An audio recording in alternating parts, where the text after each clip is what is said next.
What's up guys, Vezuvius here and welcome to your second guide to survival.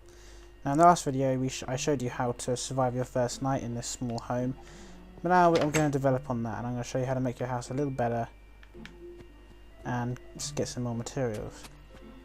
Now in the last video we saw that mine over here, now I'm going to go explore, see if we can get some good materials from it.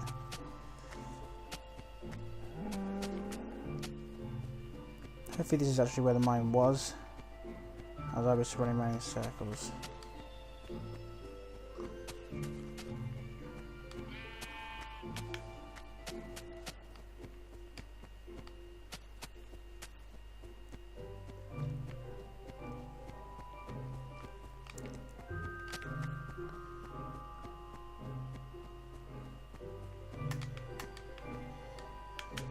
Actually, before I see that mine, I'm going to look up here and see if I see my surroundings, see what's near.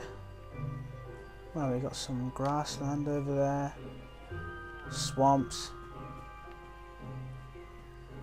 sea, swamp. Seems like there's loads of trees on this part of the world. Beneficial for us, I think.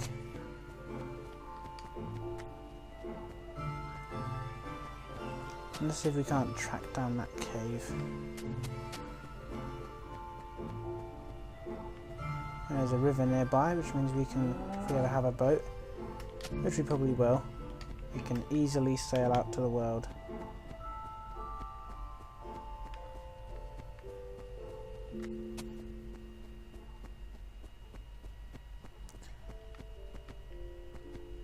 See if we have any luck. Aha! Coal.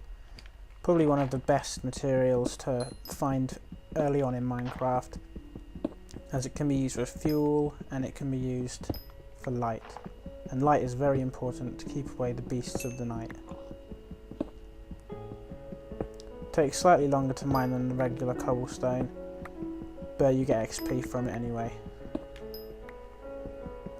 And it's a bit more valuable than common cobble. There seems to be a mine here as well, which is good. Let's light it up. Right, there's a zombie. Luckily you can't get to us, but still. Blocking allows you to take less damage and you move a bit slower. Right, he's stuck down there now as well. Before we go down, I'm just going to make some more torches. You can do it on your simple crafting just by pressing X.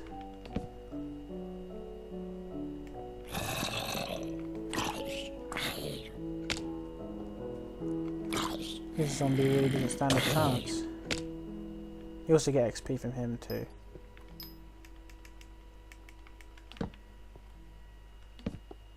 Ah, perfect. Iron. The second best material to mine.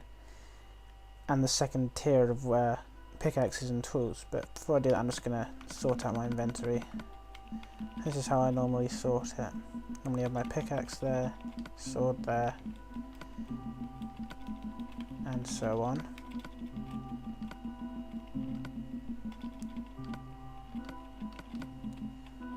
And then I normally have food just there. We don't have a spade at the moment, but that's what's going to fill that gap.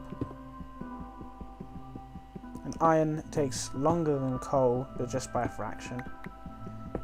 Barely noticeable. And for this this ore, you don't get XP for collecting it, but you do get it for smelting it and turning it into ingots. So let's proceed further into this cave, see what's in store. Ah, a fork.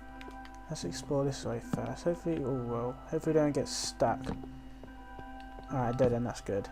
We've got some coal here. Let's collect that. This is probably one of the typical caves you'll find in Minecraft, but they can vary in size and shape. From the massive ravines to just small little caves that just go about a couple blocks down into the ground. These are definitely the most common. You'll find them all over the overworld, and They'll occasionally have forks which will lead to other ones, maybe a ravine, maybe you'll even find a stronghold. Maybe we'll even find a stronghold in these videos, but it's quite rare.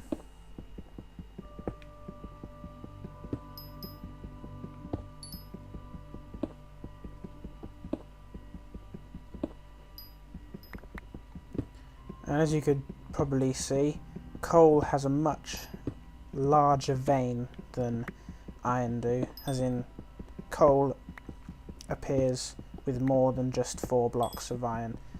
It appears with about, I don't know, 8 or 9, maybe even more blocks of coal ore, which is very beneficial if you're low on coal and you see one.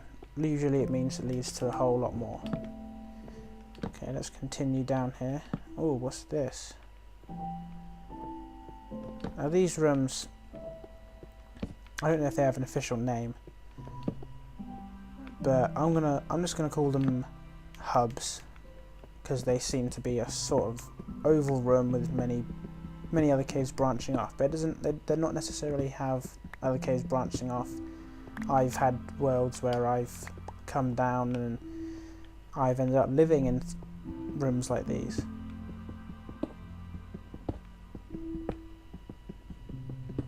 But let's just get all the material we can from these caves.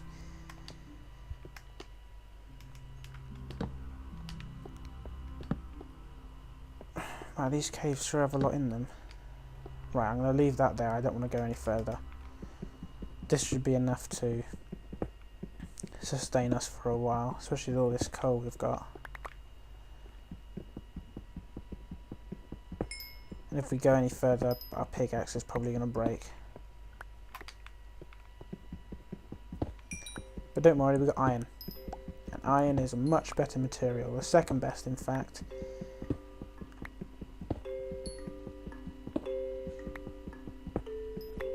Until we find diamond, steel, iron. Iron will serve us well.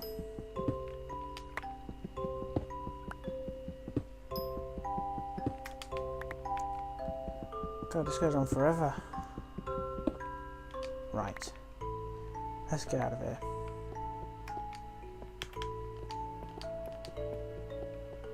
I can remember which way. I think it was this way. It's probably one of the worst things to happen to you for you to get lost in a cave after collecting a massive bounty of coal and iron. Okay, so let's head back now to the house. I'll probably stay in this house for a bit longer, but eventually I'll move out to somewhere flatter with possibly, look at that, 59 coal. We'll use this bit of this charcoal. 17 iron ore, that'll be enough to make a full set of iron tools. But while I'm here, I'll make another one of these utilities. And make a chest, just to store all the unwanted things.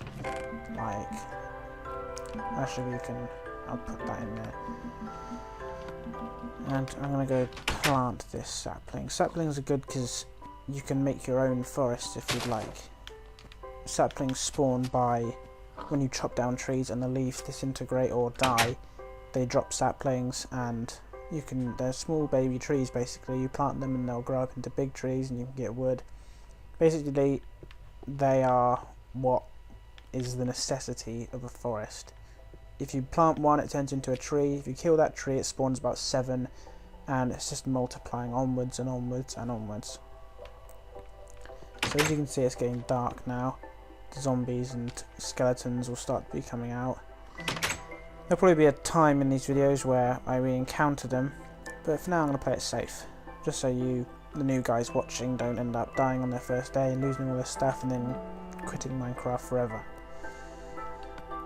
So we've run out of charcoal now, so let's put the big coal back in. Make some more wood as well. Just so you know, I'm going to sleep for the night now. And just to tell you, smelting doesn't continue overnight, it stays at the same rate. So I think that's enough steel now to make the tools. So 1, 2, 3, 4. And like I said before, we can now make shears, and shears require 2 pieces of iron.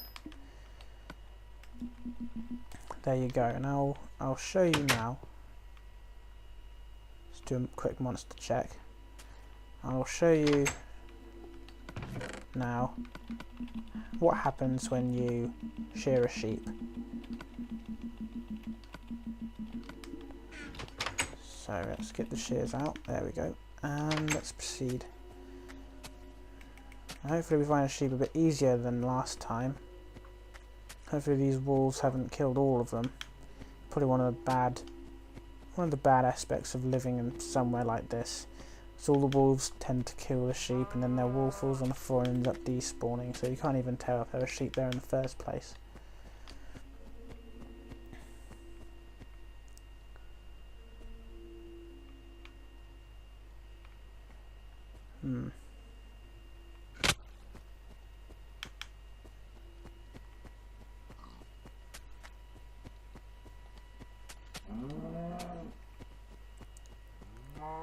Seems there's every animal but sheep. Ah, there we go. And something that was introduced just recently is that when you shear a sheep, let's just push him over there a bit. Okay, this sheep isn't going to cooperate, but anyway, I'll show you nevertheless. When you shear a sheep, 2 pieces of wool is better than 1A, and the sheep will go over to a grassy area. See if we can see it done. And what it will do is it will eat the grass, and its wool will return. This is one of the new features in the latest update of Minecraft, and it is very useful as you can make multiple beds in a very short space.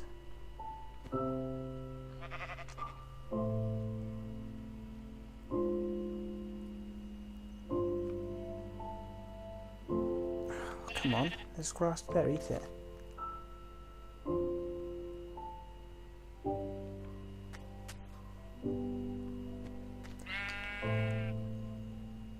What happens if we walk away a bit? Maybe we'll do it. Ah, forget it. Let's just proceed through this dried up riverbed. More wolves. And then back round to the house. So that just shows you that shears do more than just hitting with a sword. So we've got all our wood, we've got all our iron, coal, all our necessities.